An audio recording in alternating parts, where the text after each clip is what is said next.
جب بھی چنگیز خان کا نام سنا جاتا ہے تو ذہن میں ایک ہی تصویر آتی ہے، ایک بے رحم ظالم فاتح کی۔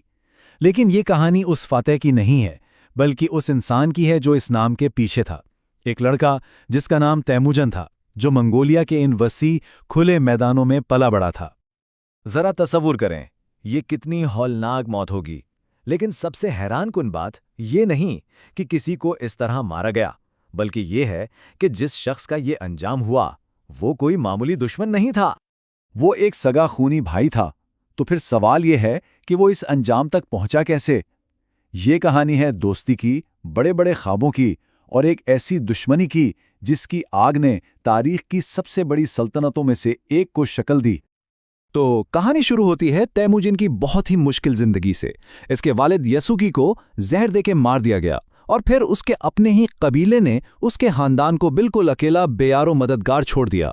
لیکن بقا کی یہی جدوجہد، یہیں سے اس کے اندر وہ ہمت اور طاقت پیدا ہوئی جو آگے چل کر اس کی پہچان بنی۔ اسی مشکل وقت میں تیموجن کی زندگی میں ایک دوست آیا جس کا نام تھا جموکا۔ جموکا ایک اونچے معزز قبیلے سے تھا، اور دیکھتے ہی دیکھتے وہ تیموجن کا سب سے قریبی دوست، اس کا ہمراز بن گیا۔ ایسا لگتا تھا جیسے دونوں ایک ہی سکے کے دو رخ ہوں۔ اور پھر انہوں نے آندہ کا عہد کیا۔ منگول ثقافت میں آندہ کا مطلب ہے خونی بھائی۔ یہ رشتہ سگے خونی رشتوں سے بھی زیادہ مقدس اور گہرا مانا جاتا تھا، جسے خون ملا کر پکا کیا جاتا تھا۔ تو یہ کوئی عام دوستی نہیں تھی، یہ ایک روحانی بندھن تھا۔ اور جب وہ ساتھ تھے تو انہیں کوئی نہیں روک سکتا تھا۔ بچپن کی پہلی ملاقات سے لے کر آندہ کا عہد کرنے تک، اور پھر تائشدون قبیلے کے خلاف اپنی پہلی بڑی مشترکہ فتح تک، ان کا ہر قدم ان کے رشتے کو اور بھی مضبوط کرتا گیا۔ وہ ایک ایسی ٹیم تھے جن کا ایک ہی خواب تھا، ایک متحد منگولیا۔ لیکن جیسے جیسے ان کی طاقت بڑھتی گئی، ان کے نظریات میں، ان کی سوچ میں ایک بہت بڑا فرق سامنے آنے لگا۔ ایک ایسا فرق جس نے ان کی دوستی کی بنیادوں کو ہی ہلا کر رکھ دیا۔ تو ان کی دوستی میں دراڑ کی اصل وجہ کیا تھی؟ ایک بنیادی نظریاتی اختلاف۔ تیموجن قابلیت پر یقین رکھتا تھا۔ اس کا ماننا تھا کہ عہدے صلاحیت اور وفاداری کی بنیاد پر ملنے چاہیے، نہ کہ خاندان یا قبیلے کی بنیاد پر۔ دوسری طرف جموکا پرانی روایتی سوچ کا حامی تھا۔ اس کے نزدیک طاقت صرف شاہی خاندانوں کا حق تھی۔ تیموجن کے یہ نئے خیالات اس پرانے نظام کے لیے کھلا چیلنج تھے جس کی نمائندگی جموکا کرتا تھا۔ اور یہ سوچ کا فرق آخرکار کھلی جنگ میں بدل گیا۔ ہوا یہ کہ تیموجن کے ایک آدمی نے چوری شدہ گھوڑوں کے ایک جھگڑے میں جموکا کے بھائی تائچار کو قتل کر دیا۔ بس اب دوستی کا عہد خون کی پیاس میں بدل چکا تھا۔ جموکا نے ایک بہت بڑی فوج جمع کی، پورے 30,000 جنگجو، اور تیموجن کی چھوٹی سی فوج کے خلاف نکل پڑا۔ دلان بلجوت کے میدان میں دو بھائی، دو آندہ، اب دشمن بن کر ایک دوسرے کے سامنے کھڑے تھے، اور اس پہلی بڑی لڑائی میں تیموجن کو شکست ہوئی اور اسے پیچھے ہٹنا پڑا۔ اپنی جیت کے اس لمحے میں جموکا نے ایک ایسا فیصلہ کیا جس نے نہ صرف تاریخ کا رخ موڑا بلکہ اس کی اپنی قسمت پر بھی مہر لگا دی۔ اس نے اپنے دشمنوں کو سزا دینے کا ایک ایسا خوفناک طریقہ چنا جس کی کوئی مثال نہیں ملتی۔